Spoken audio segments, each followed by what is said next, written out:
This is such good shit. Je l'ai dit durant ma review de la nuit 1 sur WrestleMania 36 que j'ai sorti hier soir. N'hésitez pas à aller la voir d'ailleurs si ce n'est pas encore fait. La promo la plus rapide du monde, hein, clairement. Mais je l'ai dit qu'il fallait attendre la nuit 2, même si la nuit 1 n'était vraiment pas terrible. Mais j'avais dit qu'il fallait attendre la nuit 2 pour voir comment ils allaient, tu vois, modifier un peu leur nuit, vu que la carte était déjà plus alléchante en nuit 2 qu'en nuit 1. Et comment voilà, ils allaient modifier des trucs que nous on n'avait pas aimé, même si c'était enregistré. Du coup, ils ne pouvaient pas prendre l'avis des fans, hein, clair. Mais voilà, l'ordre des matchs, etc. Est-ce qu'ils allaient vraiment l'améliorer ou pas, vu que la carte était plus alléchante. Voilà, est-ce qu'on allait aussi s'adapter mieux, tu vois, en nuit 1, en nuit 2. Est-ce qu'il nous fallait une nuit complète pour s'adapter. Je voulais vraiment voir ça. Et qu'on le veuille ou non, tu vois, il y a beaucoup de choses à dire, évidemment. C'était pas le show parfait, encore une fois. Mais après ces 2 nuits de WrestleMania, surtout la nuit 2, il faut, tu vois, rendre les armes quand il le faut. Il faut arrêter de critiquer quand ce n'est pas nécessaire. Et il faut dire la vérité. Parce que c'est la WWE, surtout parce que c'est la WWE, tu vois. Et il faut tirer notre chapeau à la WWE directement. Parce que ce soir, ils ont réussi quand même à bien nous divertir et à faire un show, tu vois, de 3 heures qui a été vraiment décent, même plutôt bon. Par moment, plutôt, même, voilà, très bon par moment. Et venant de la WWE, je veux dire, quand tu as une atmosphère, des circonstances normales, en pay-per-view normal avec le public, etc., ils n'arrivent pas à te faire un show décent. Et donc avec les circonstances là, le fait qu'il n'y a pas de public, le fait que ce soit enregistré, etc., il faut tirer notre chapeau à la WWE d'avoir réussi à nous divertir et à avoir fait ce qu'ils ont fait ce soir. Parce que, oui, encore une fois, je vais le dire comme dans la nuit 1, il y a eu des bons moments, des très bons moments, je veux dire. Le main event, ils ont commencé par l'opener, c'était une très bonne idée, ce Charlotte et Ripley, ils leur ont donné le temps, c'était magnifique, exactement ce qu'il fallait faire, ils ont appris de leur erreur, même si voilà, c'était tourné la nuit d'après. Je vais conserver mes dires et je vais du coup dire que ça a été de la merde, que ce show ne devait pas se faire. Et je le dis même si, oh merci, tout le monde dit que merci à la WWE de nous avoir divertis, il y a quand même eu des trucs très très bien. Oui, il y a eu des trucs très très cool. Mais le fait est que fallait pas faire quand même ce show. Ils ont voulu le maintenir. Donc maintenant, je critique quand même, tu vois, parce que c'est leur choix. C'est leur choix d'avoir tenu ce show dans cette merde, dans ces circonstances comme ça. Et je maintiens le fait que c'est de la merde et qu'il fallait pas le tenir. Mais le fait est que ils se sont améliorés et que j'ai été diverti et que, comme nous a dit Stephanie McMahon, ils nous ont mis des sourires sur les visages ce soir. Ils nous ont mis des sourires sur les visages. Ils y sont arrivés, les cons. Et ils sont arrivés malgré les circonstances. Et ça, c'est quand même spectaculaire venant d'eux. Le truc qui a changé beaucoup de choses de base, c'est l'ordre des matchs. La nuit 1, déjà que la carte était pas folle par rapport à cette nuit-là. Et ils nous ont placé des matchs tellement, mais comme de la merde, je veux dire. Tu commences un show comme ça, sans public, sans rien. Tu vois déjà toute la soirée, que ce soit la nuit 1 ou la nuit 2. T'as du mal à te mettre dedans parce que il te manque quelque chose, tu vois. C'est WrestleMania, mais il te manque des pyros pour te dire ok, c'est la plus grande nuit de l'année. Il te manque les grandes entrées, les publics, etc. Donc si tu mets un ordre de match de merde, si tu commences par les matchs les moins hypants et voilà, ceux que les gens veulent moins voir dès les premières minutes, t'auras pas envie de continuer en fait. T'auras pas envie. Et l'heure et demie de la nuit 1 était une horreur. C'était un enfer. Et là, ils ont changé carrément et ils ont commencé avec un match qui nous hypait tous, qui, sans public ou avec, tu vois, était très bon parce que c'était une guerre d'ego, on va y revenir plus tard, mais c'était une guerre d'ego entre les deux. Du coup, elles n'ont pas cherché, tu vois, à faire réagir la foule vu qu'il n'y en avait pas. C'était pas malaisant, c'était très bien joué, ils leur ont donné le temps, et voilà comment tu ouvres un show. Ensuite, ils entament avec, tu vois, un petit match dont on s'en bat les couilles, mais qui était décent, un Bobby Lashley, Aleister Black, ok, bon, ça marche, fallait le mettre quelque part, ok. Et après, tu vois, ils ont enchaîné avec des bons trucs, Otis Ziggler. Puis il y a quelque chose d'autre aussi qui nous a sauvés durant tout ce week-end de WrestleMania. Je n'en ai pas parlé encore pendant la review 1 de la nuit 1. Mais c'est que le fait que le show dure 3 heures, quoi. C'est tellement une délivrance, tu vois. Quand c'est 4 heures du mat, moi par exemple, j'ai suivi la nuit 1 en entier, tu vois, en direct. Je me dis, oh putain, Tu vois, 4 heures, c'est déjà fini, c'est bon, je peux aller me coucher, enfin quoi. J'ai pas besoin d'attendre à 5h30, à 6h, et puis après encore attendre le main event jusqu'à 6h30. Ah, ça fait déjà du bien, tu vois. Ça... En plus, avec le contexte, si j'aurais fait en une nuit, ça aurait été une catastrophe. On n'aurait pas pu suivre en direct, je pense, clairement. Mais voilà, des 3 heures qui divisent en deux, c'est une bonne chose. Après, est-ce qu'ils vont diviser en deux pour les prochaines années? Je ne sais pas, et je ne sais pas non plus si je serai pour. Parce que si, voilà, les futures années, on va réavoir un WrestleMania Weekend normal avec le Hall of Fame, etc., NXT, tout ça. Et si on a en plus 2 nuits de WrestleMania, ça va faire un week-end vraiment très chargé. Peut-être qu'on va être overdosé, tu vois. Ça va, je veux dire, j'ai pas suivi en direct la nuit 2, parce que, évidemment, j'ai eu des bugs de connexion, hein, évidemment. Enfin, si vous me suivez depuis des années, vous savez que un WrestleMania pour moi ne peut pas se passer sans bug de connexion, sans lag, sans live tu vois, qui sont bloqués par la WWE sur Watch Wrestling, bref. Donc, déjà dès le début, tu vois, le début de show, le replay, etc., je suis arrivé en plein milieu parce que j'ai fait une sieste. Et bon, j'ai déjà apprécié, mais il y avait déjà des bugs. L'histoire d'Bobby Lashley, même Otis Dolph Ziggler, j'ai pas suivi en entier le match, du coup j'ai dû tout rattraper ce matin. Mais tu vois, même si tu rattrapes pas, même si tu regardes pas en direct et tu te dis qu'il faut rattraper le lendemain, tu sais, tu te dis pas, t'as 4 heures, t'as 5 heures à regarder, tu restes toute ta matinée devant ta chaise. Non, là j'ai rattrapé le début jusqu'à Otis Dolph Ziggler parce que c'est ce que j'avais mal vu et c'est là où il y avait plein de bugs. Et la fin, et c'est passé tranquille, c'est passé crème, tu vois, j'ai regardé quoi, 1h20, 1h30, j'avais fait la moitié du show et ça m'allait parfaitement. Donc ça également, c'est une très bonne chose. Même si en lui-même, tu vois, le show était de la merde parce qu'il y a une grosse période de creux. À partir du Otis Ziggler, tu vois, le Edge Orton était une catastrophe. On va pas se le cacher, mais c'était beaucoup trop long. C'était beaucoup trop long. Mais le fait est que les gars ont réussi leur nuit, ont réussi leur coup, et j'ai été diverti. J'ai eu mon petit sourire sur le visage durant tout le match, tu vois. Donc, enfin, durant tout le show plutôt. Donc, c'est plutôt une bonne chose. Bref, je pense qu'on va commencer directement. Encore une fois, n'hésitez pas à aller voir la review de ma nuit 1, les gars, où j'explique plus clairement ce que je pense de tout ça, de est-ce que c'était une bonne chose ou pas de laisser en live, et ma review tout simplement de la nuit 1, si vous voulez savoir ce que j'ai pensé du Taker Styles, bonne ou mauvaise chose, allez voir ça. C'est sur ma chaîne ou dans la description, je sais pas. Dans la description, en tout cas, il y aura mes réseaux sociaux, Insta, Twitter, c'est là où j'ai tweeté sur Twitter, tu vois, j'ai vraiment réagi en direct avec vous sur Twitter pendant la nuit 1 et la nuit 2 de WrestleMania. Donc n'hésitez pas à aller me suivre. Je parlerai de Raw, je parlerai de toutes les news qui sont tombées depuis sur Twitter et sur Instagram. Donc très important d'aller me suivre. Et abonnez-vous, bien sûr, pour ne rater aucune des prochaines vidéos. Activez la cloche et dites-moi dans les commentaires ce que vous avez pensé de ce week-end de WrestleMania au final. Est-ce que c'était bon? Est-ce que c'était moyen? Et laissez un like, bien sûr, si vous aimez ce que vous voyez, si vous voulez me soutenir pendant cette WrestleMania Week. Soutenez la chaîne en laissant un like, ce serait c'est super important et ça me ferait super plaisir, les gars. Bref, opener, kick-off, on va commencer si vous voulez. Liv Morgan, Natalia, qui gagne? Est-ce que Liv Morgan, je crois? Après, je sais pas, j'ai fait une pause et justement après je suis arrivé, ça fait déjà 20 minutes que le show avait commencé, donc je sais même pas ce qui s'est passé, il s'est rien passé, bref, on s'en bat les couilles. Vrai opener du show et encore une fois c'est une très bonne chose, ils ont commencé avec un vrai match, tu vois, et ça change tout. Charlotte Flair affrontait Rhea Ripley pour le titre de NXT et le match était super, était très bien. Que en plus je pense ils auraient pu commencer avec ça en vrai opener pour WrestleMania en vrai, tu vois, avec un vrai public, etc. Si ça se serait déroulé au Raymond James Stadium, ils auraient pu très clairement commencer avec un match comme ça parce qu'il a fait le taf. C'était clairement une guerre d'ego, tu vois, et elles n'ont pas essayé, tu vois, de faire des moves pour faire réagir le public, pour faire, voilà, pour donner de la hype, etc., de la hit. Non, elles ont fait leur match, c'était une guerre d'ego, elles voulaient vraiment prouver, tu vois, l'une à l'autre qu'elles étaient meilleures, l'autre, etc., qu'elles étaient meilleures l'une que l'autre, etc. J'ai adoré vraiment ce match, il était super bien construit, on leur a donné le temps aux deux.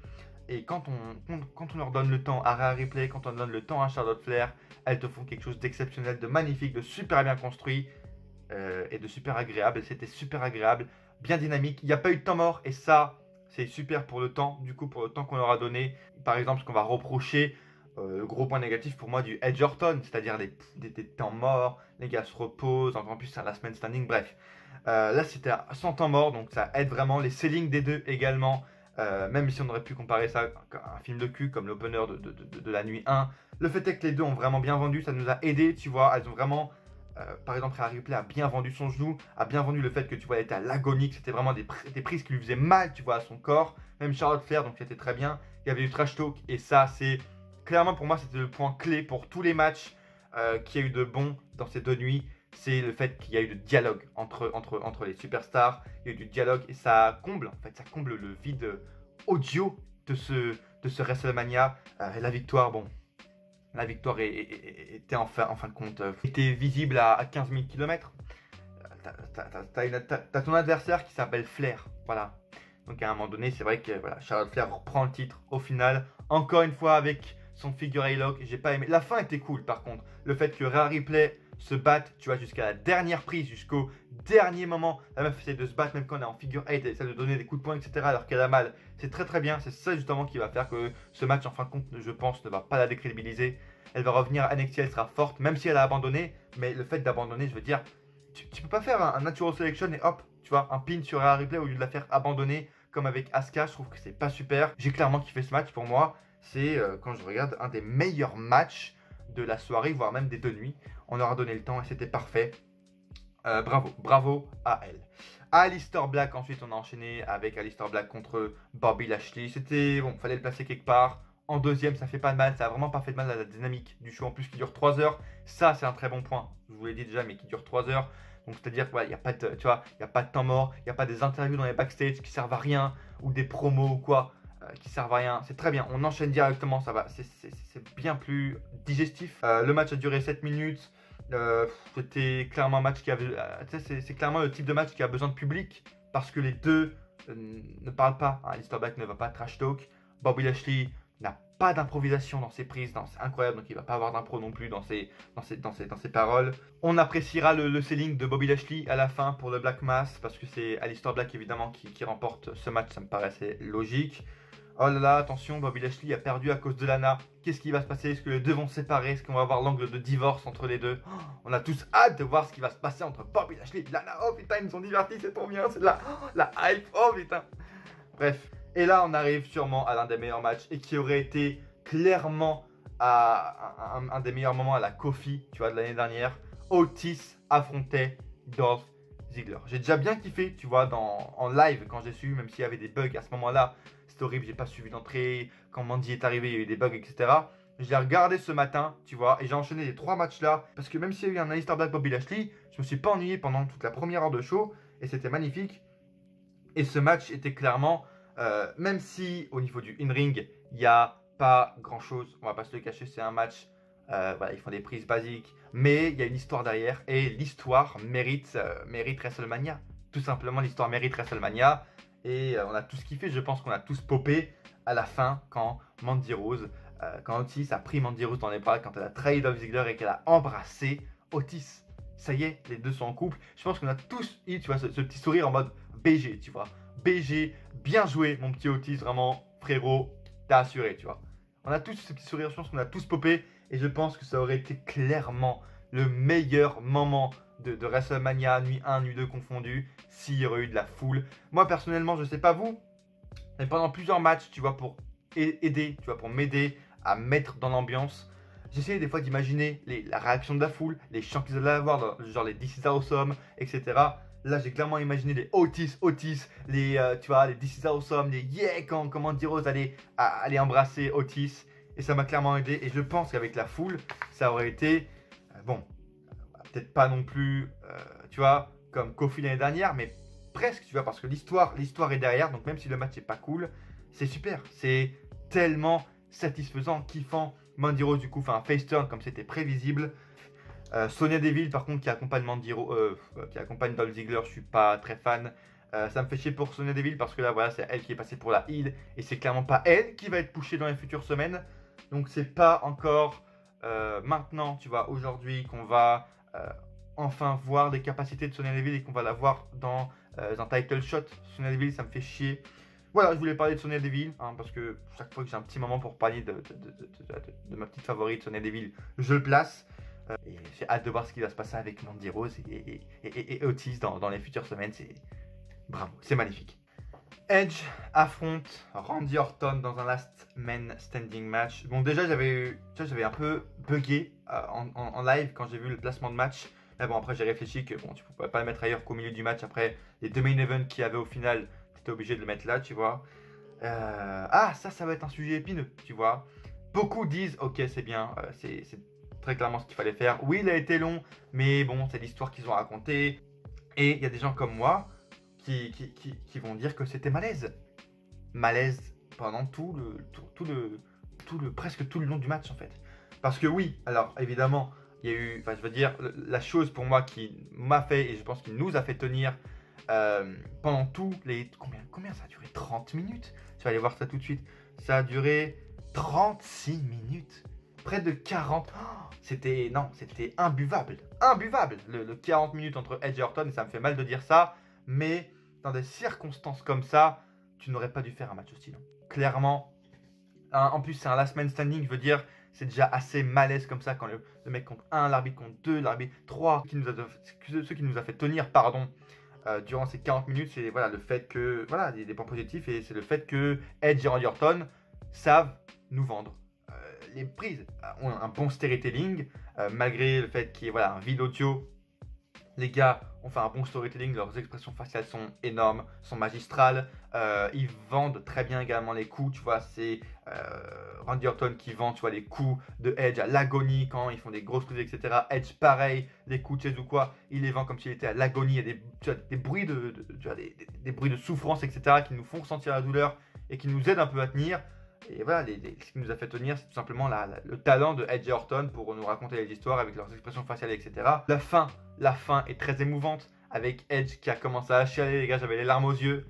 Edge nous a pris par les sentiments, encore une fois. Edge qui chiale, c'était très bien, tu vois, c'était très bien amené, c'était assez psychologique la fin. Le mec qui avait l'occasion de faire un concerto, je crois qu'il a fait quoi? Il a fait un spear sur Randy Orton à la fin quand ils sont arrivés sur le toit d'un camion ou quoi. C'était bien stylé. Et à la fin, le mec a hésité pour faire quand même un concerto parce qu'il sait que c'est voilà, une prise de très tough. Du coup, il a hésité vu que c'est quand même son pote, etc. Il y a vraiment un grand moment de psychologie à la fin du match. Alors, évidemment, Edge prend la victoire, c'est exactement ce qu'il fallait faire. Mais c'était malaise. C'était malaise parce que il y a eu beaucoup trop de temps mort, comme je le disais tout à l'heure, par rapport à l'opener. Les gars ont beaucoup marché durant tout le long du match. Les angles de caméra, c'était filmé avec le cul. Putain, vous avez une semaine pour monter ça. Je veux dire, à un moment donné, t'as un caméraman qui se casse la gueule et il reste sur cette caméra-là parce qu'ils n'ont pas d'autres caméras aux alentours. Mais vous êtes sérieux? Il reste avec un caméraman comme ça qui est allongé par terre, qui filme comme de la merde. L'autre caméraman, il est obligé de courir, ça te fait vomir clairement pendant le match. Il se passe pas beaucoup de choses. Ouais, les gars se promènent dans le Performance Center. Ils vont se battre dans une salle de gymnase. Après, dans les backstage, je crois, on a même vu Paul Heyman à un moment donné. Ils vont se battre dans les backstage, dans les vestiaires, etc. Et puis, non, simplement, il manquait des choses. Je veux dire, bon, déjà, il n'y a pas eu, tu vois, c'était de la brawl en fait. C'était carrément de la brawl. Ce match, ils n'ont jamais allé sur le ring. C'était complètement de la brawl. Et ils n'ont jamais comblé le vide audio en fait qu'il y avait. Il n'y a pas eu de trash talk dans ce match. Et c'est dans des matchs comme ça où il en faut, même dans tous les matchs. Hein, ce soir, il en fallait. Mais dans ce match plus particulièrement, où c'est un last man standing, où tu vois, l'arbitre compte pendant 20 minutes, il compte 1, 2, 3, 4. Randy Orton parfois a parlé, etc. pendant le compte de l'arbitre. Ça a essayé de combler. Edge aussi. Mais pendant qu'il se frappait, pendant qu'un gars était au sol et que l'autre il réfléchissait à ce qu'il allait faire, trash talk. Hein, en plus, là, t'as l'histoire derrière pour venir vraiment parler, pour insulter le mec, etc. T'as l'histoire derrière pour parler de pourquoi ils l'ont pas fait.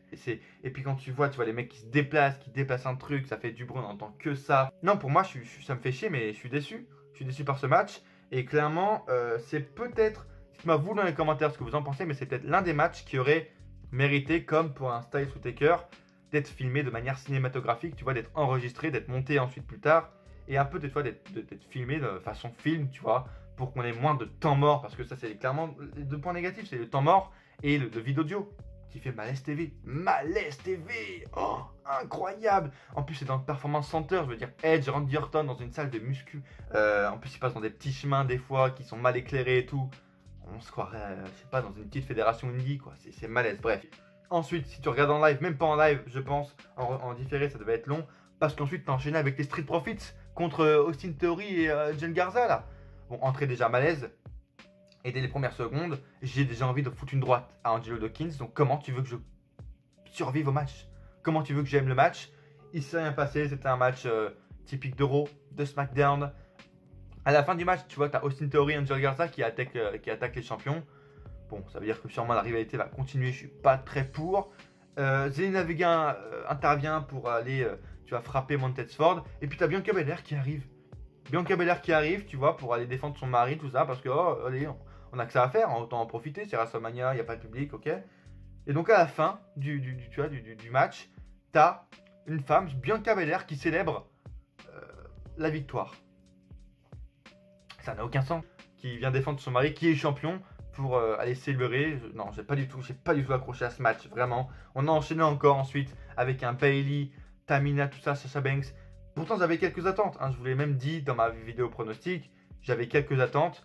Franchement, il aurait pu se passer des choses cool dans ce match, mais ça a été un WrestleMania 33-like, tu vois. Un match, tu sais, pour le titre d'Euro, un WrestleMania 33, pareil. Et la Nia Jax 2.0, Tamina qui, oh là là, elle était montrée forte. Oh là, elle pouvait mettre les 4 par terre en même temps avec ses prises. Oh, forte, tu vois. Et au final, ça s'est terminé. Oh, on s'y attendait tellement pas. Les 4 ont enchaîné leur finish, tu vois, à un moment donné sur elle. Et puis, elle a été éliminée, quoi. Et c'est à ce moment-là, en plus, que j'ai appris que c'était un match à élimination.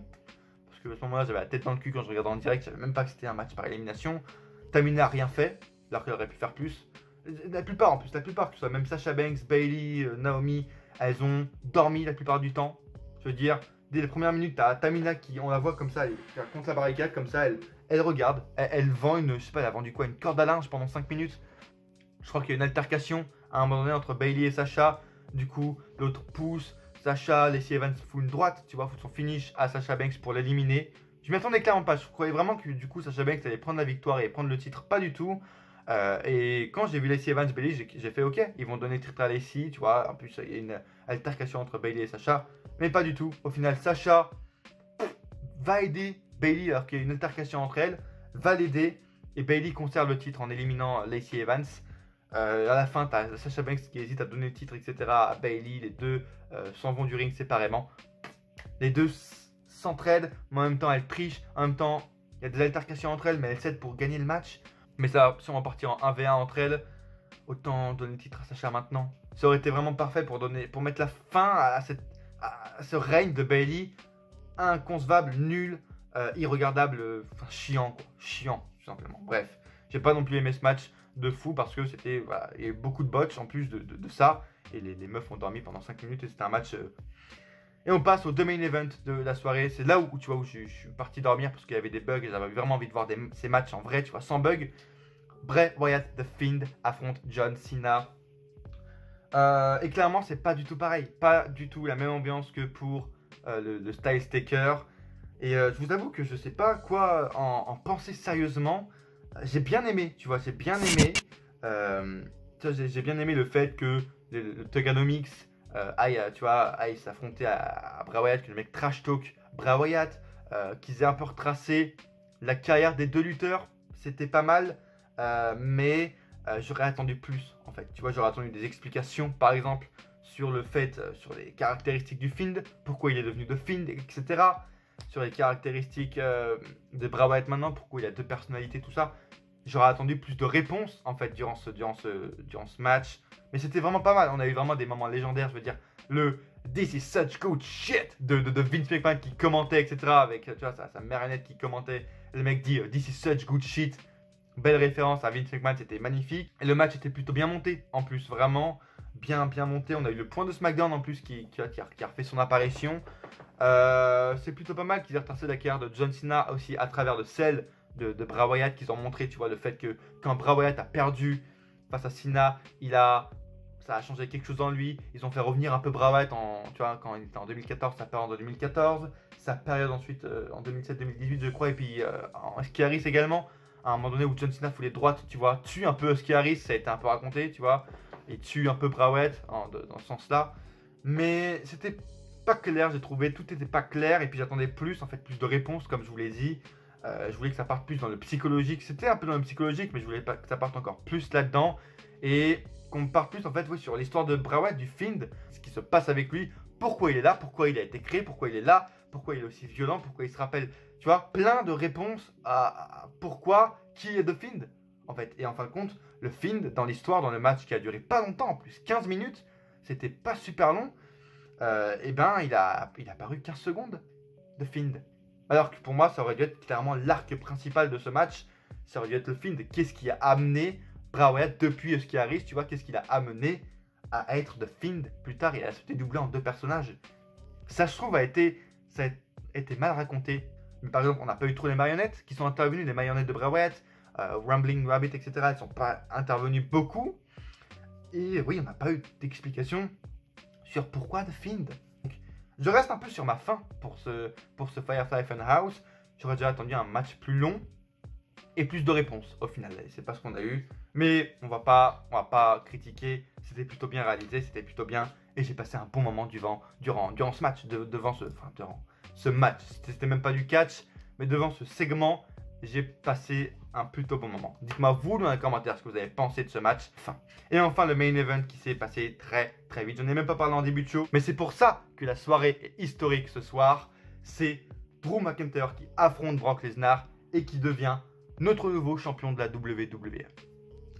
Le gros point négatif, c'est que ça a été un squash, tu vois, à la Goldberg-Strowman, à la Goldberg-Lesnar.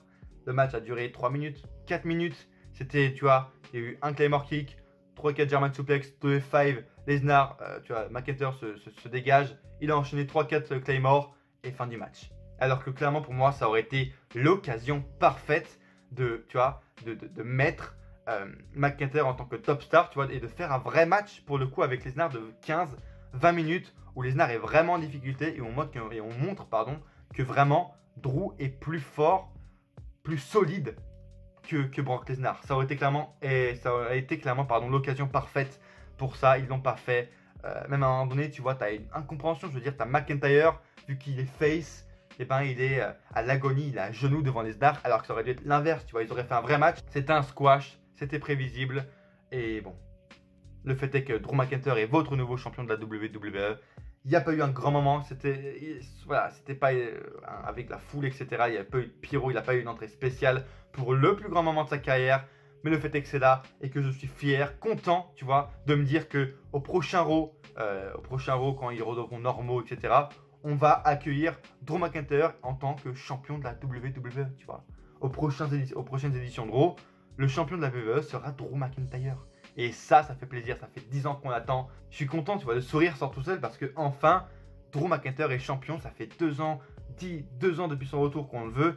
Et ça fait plaisir. En plus, il bat Lesnar. Clean, en plus, je crois que c'est pas mal. On peut retirer quelque chose du fait que voilà, c'est le premier à battre clean Brock Lesnar parce que Rollins avait triché, etc. Donc, c'est bien, même si j'aurais voulu un vrai match. McIntyre est notre champion.